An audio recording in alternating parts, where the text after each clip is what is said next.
ওই ওপরওয়ালার যদি পাইতাম না, তাহলে জিজ্ঞেস করতাম, মানুষ বানাইছো ঠিক আছে, মেয়ে মানুষ কেন বানাইছো? হ্যাঁ, মেয়ে মানুষ বানানোর কি দরকার ছিল?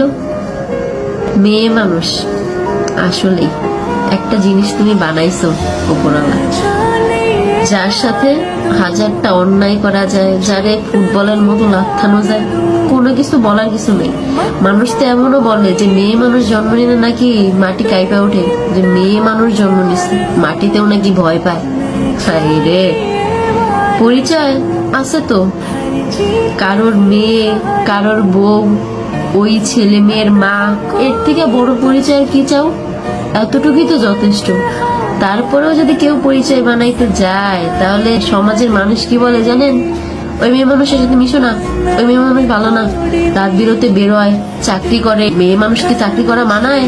নিজের পরিচয় করব, মেয়ে মানুষের পরিচয় তো একটাই, হে হইলো কারো বউ, কারো মা। এর থেকে বড় পরিচয় মেয়ে মানুষের হইতে পারে?